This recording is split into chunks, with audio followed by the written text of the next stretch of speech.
o Senhor também traz palavras de esperança. E hoje a temática desta campanha é restauração. E o que seria a restauração se não edificar uma construção que outrora estava quebrada?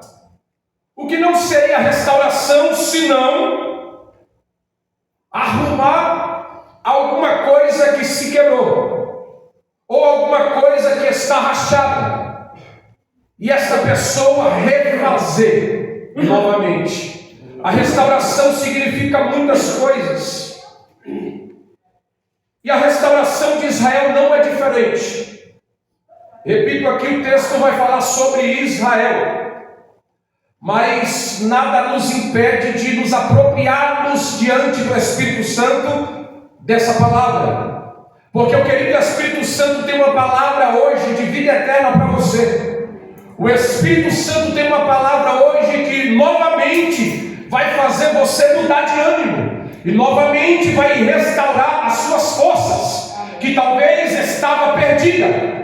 O Espírito Santo hoje tem restauração para a minha vida e para a tua vida nessa noite. Glórias a Deus. Aleluia. Aleluia.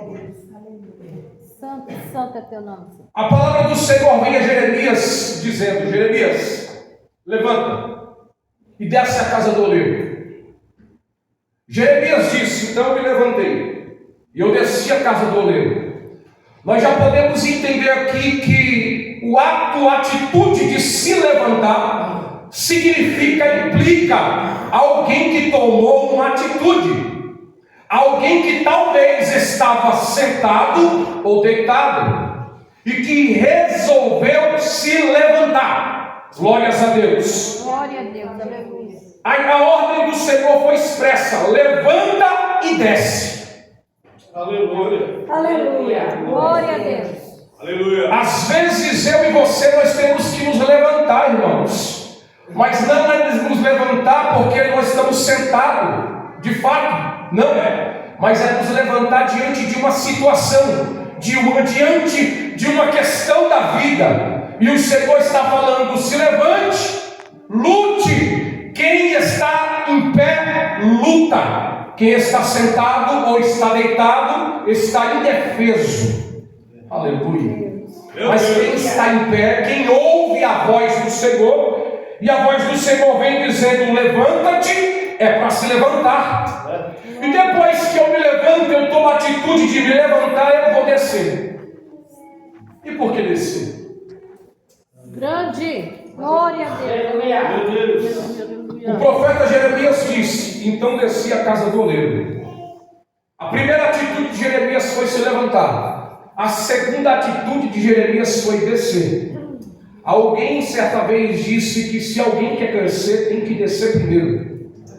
Se alguém quer ser grande, primeiro tem que ser pequeno. Uma árvore que é muito grande, as suas raízes são muito maiores para baixo. Glória a Deus. Glória a Deus. A primeira coisa é se levantar, a segunda coisa é descer. Mas na questão aqui geográfica, que Deus estava falando com Jeremias, a cidade de Jerusalém ficava mais no alto. Por isso que fala cidade alta. E as olarias, aonde os oleiros trabalhavam, ficavam nas partes mais baixas da cidade. A questão aqui é geográfica, porque Deus fala: levanta e depois desce. Ou seja, Jeremias estava em cima da cidade, na parte alta, e Deus falou: desce, vai até as partes mais baixas de Jerusalém, aonde ficam as olarias, que eu vou falar com você. Eu vou fazer você saber das minhas palavras. Mas primeiro você tem que descer. E a questão aqui não é somente geográfica. Deus não está falando com alguém que estava na cidade alta para descer para a cidade baixa, nas partes mais baixas. Mas Deus estava falando aqui de forma espiritual também. Para você ouvir as minhas palavras, primeiro você tem que descer. Quem desce ouve a minha voz. Quem desce ouve as minhas palavras. Glórias a Deus. Deus não vai falar com quem está lá no alto. Deus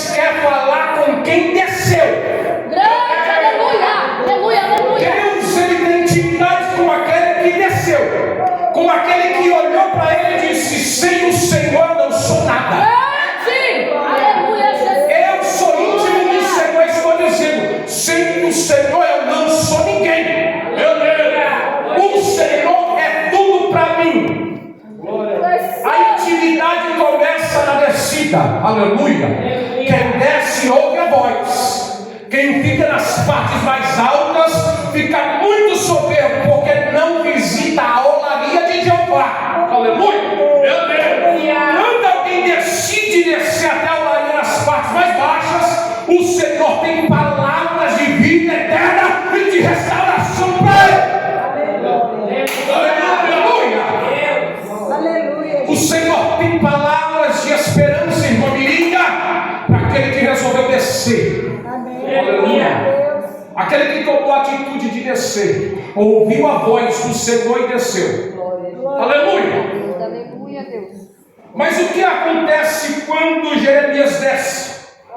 Jeremias, capítulo 18, verso 3, ele diz: e desci a casa do oleiro, e vi que ele estava fazendo a sua obra sobre as rodas. Viu o que, Jeremias? Que ele estava trabalhando. Aleluia, olha. Glória a Deus. Viu o que, Jeremias? Enquanto eu descia, ele estava trabalhando.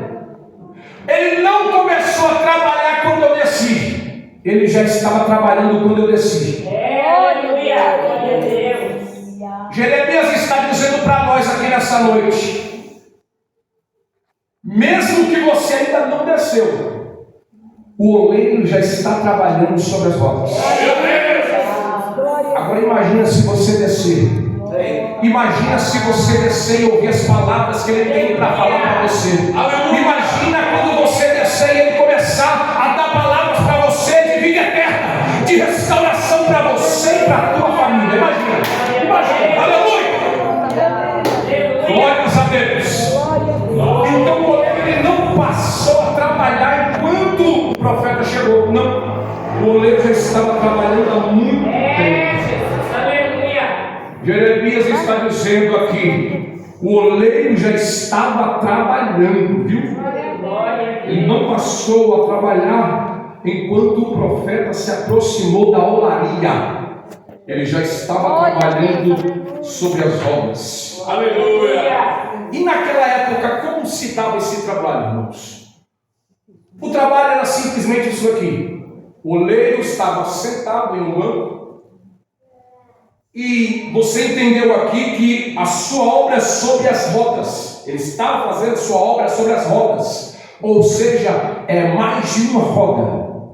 E a olaria, o processo das rodas era dessa forma: existia uma roda superior, parecendo um disco, e embaixo uma roda inferior. E aquela roda inferior, quando o oleiro batia o seu pé sobre o maquinário, aquela roda inferior começava a girar a roda superior. E aquela roda superior é onde ele colocava o vaso. Enquanto ele colocava o vaso na roda superior, ele batia com a roda inferior, naquele mecanismo. Enquanto ele batia naquele mecanismo, a roda girava e o vaso girava junto com a roda. Aleluia. Glória a Deus, aleluia. E aquele processo ali, o oleiro estava com as mãos sobre o vaso. Aleluia. O verso 4 diz assim: e o vaso que ele fazia de barro quebrou-se na sua mão, e então tornou a fazer dele outro vaso conforme o que parecia bem aos seus olhos. O oleiro já estava trabalhando antes de Jeremias chegar, já estava no processo da sua criação, criando um vaso, mas teve um problema: aquele vaso se quebrou da sua mão. Meu Deus. Alguém vai falar por aí que o Senhor nos quebra como vaso. Alguém vai falar por aí que o Senhor está quebrando os vasos. Mas na verdade o texto não diz isso. A verdade, o texto diz: o vaso se quebrou na mão do oleiro. Glória a Deus, aleluia. Não foi o oleiro que quebrou o vaso. Não foi o oleiro que quebrou o vaso. O vaso se quebra na mão do oleiro.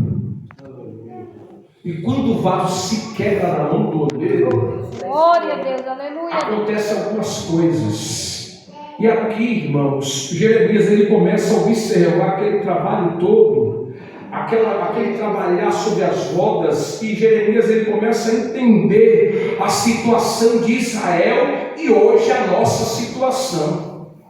Por que o vaso se quebra na mão do oleiro? Porque quando o oleiro pegava o barro ou a argila, como queira, ele pegava aquele barro, ele tirava algumas impurezas. Mas quando ele começava a formar o vaso, batendo na roda inferior e a roda inferior, rodando a roda superior e o vaso rodando junto e ele colocando a sua mão. Às vezes o oleiro encontrava alguns carrapichos no vaso. E quando ele colocava o seu dedo para tirar aquele carrapicho, o vaso não suportava e ia lá e quebrava, rachava e se desfazia todo. Aí o oleiro falava assim: já sei o que eu vou fazer. Eu não vou perder esse vaso, porque esse vaso aqui para mim, ele é muito importante. Eu vou fazer o seguinte: eu vou pegar um pouco de água e vou começar a jogar sobre o vaso. Vou tirar aquilo que está atrapalhando eu girar o vaso e eu vou tornar a fazer o vaso novamente. Aleluia! Quando alguém entra dentro da olaria de Jeová, percebe uma coisa muito estranha: na olaria de Jeová não existe lixeira. Aleluia! Glória a Deus! O oleiro está fazendo o seu vaso, certamente tem outros vasos ao redor, no canto, no outro canto, no meio, perto do oleiro, mas o oleiro está fazendo o seu vaso e o vaso quebrou e não há lixeira naquela olaria. Sabe por que não há lixeira naquela olaria? Porque o oleiro vai recuperar o vaso que quebrou na sua mão. O oleiro não joga fora o vaso rachado que se quebrou, que tem carrapicho. O oleiro vai tratar com água. E quando o oleiro pega um pouquinho de água que simboliza o Espírito Santo, ele pega esse pouquinho de água e vai jogando no vaso e vai tirando tudo aquilo que está atrapalhando a formosura do vaso. Aleluia! E agora de repente o vaso vai tomando forma novamente e o oleiro vai se alegrando, porque o vaso que ele fez, que quebrou na mão dele, está tomando novamente forma. Talvez se alguém chegasse na olaria, olharia para o vaso chamado Filipe e falaria assim: por que o Senhor não joga fora esse vaso que quebrou? Por que o Senhor não joga fora? Lança fora, joga bem para longe. O oleiro responderia para ele certamente: aqui na minha olaria funciona assim: o vaso que se quebra na minha mão, eu trato dele, eu formo novamente ele, e eu novamente dou forma para ele, e novamente ele vai se tornar útil na minha olaria. A olaria é essa aqui, ó. A olaria é essa aqui, ó. Obrigado, Jesus. Só que quando eu estava lendo esse texto, eu percebi algo quase que imperceptível. Eu percebi que, apesar de possivelmente ter muitos vasos, só havia um vaso sobre as rodas. Não havia muitos. Sabe o que quer dizer isso aqui? Jeremias está falando aqui que Deus ele trata com cada vaso de forma particular.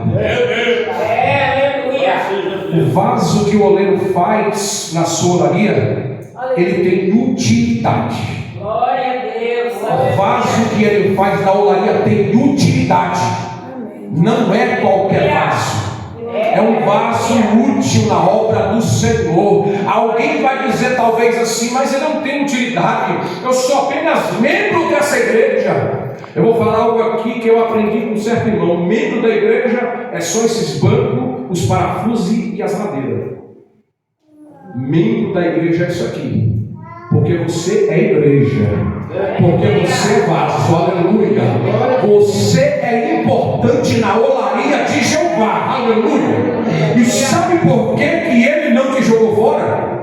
Porque o oleiro não joga vaso fora. Ele torna novamente a fazer um vaso conforme o seu querer. Quer dizer aqui que o oleiro ele vai fazer novamente do vaso que se quebrou um outro vaso. Ele vai novamente tornar a fazer um novo vaso do vaso que era antes. Meu Deus do céu. Jeremias ele vai dizer, verso 5: Então veio a minha palavra do Senhor, dizendo: porventura não poderei fazer de vós como fez este oleiro, ó casa de Israel? Eis que como barro na mão do oleiro, assim sois vós na minha mão. Glória a Deus, aleluia. Sabe por que Deus nos fez humanos de barro? Tudo isso começou lá em Gênesis, quando o Senhor Deus ele decide juntar a terra com o que está no céu. Quando o Senhor Deus ele dá ordem, as coisas são produzidas mediante a sua palavra. Ele diz: mar, produza conforme cada espécie do seu habitat. Terra, ele fala com a terra, ele fala com o mar. Mas quando chega na hora de fazer o ser humano, ele desce. E quando ele desce, ele pega do pó da terra. Aleluia. E pó seco, irmãos, não dá liga. Tem que pegar o pó, junta o pó e depois deita a água. E a água que é o Espírito Santo. Jesus, lá em João capítulo 7, verso 37 ao 39, quando Jesus estava falando para os fariseus, ele disse assim: aquele que crê em mim, rios de água viva fluirão do seu ventre. Jesus estava falando da chegada do Espírito Santo.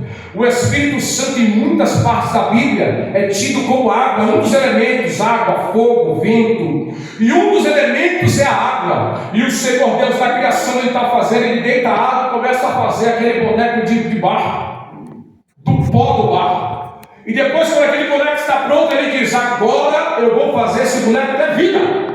E aí ele vai até as narinas do homem e sopra. E naquele momento o homem levanta. O homem se torna alma vivente. Alguma coisa espiritual estava dentro do homem, fazendo ele se mexer. Aquilo que saiu de Deus, o espírito de vida que saiu de Deus, entrou no homem. É por isso que nós temos essa ligação com o barro. É o barro e o espiritual. Aleluias. É por isso que o Senhor nos fez de barro, porque o barro é moldável. Aleluia. O barro é moldável. O Senhor, falando com Jeremias, ele está dizendo: sabe por que eu sou moleiro e a casa de Israel é como um vaso de barro?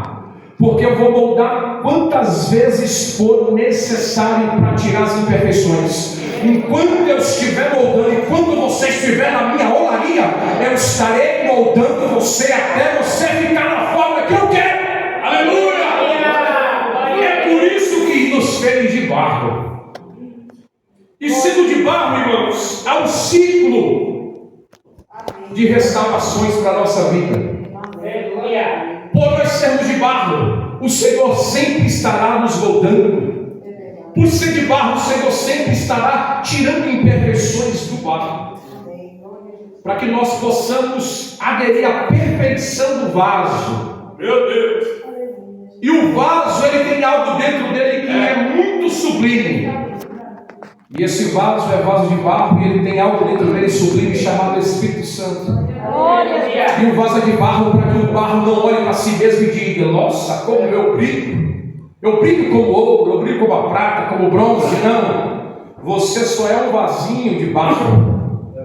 É um vasinho de barro que traz dentro de si algo excelente, que é o Espírito Santo do Senhor. Então deixe-se ser moldado pelo oleiro na casa do oleiro. Amém? Que Deus abençoe a vida da igreja, que Deus abençoe os irmãos, que esta palavra possa penetrar no coração dos meus irmãos. Amém? E que nós sejamos vasos do oleiro. Às vezes dói na olaria de Jeová, às vezes dói, mas tudo que o Senhor está fazendo com o vaso é para a glória do nome do Senhor. Amém? Que Deus abençoe, pastor. Muito obrigado. Aleluia! Aleluia! Maravilha! Maravilha! Oh, glória! Que sejamos barro na mão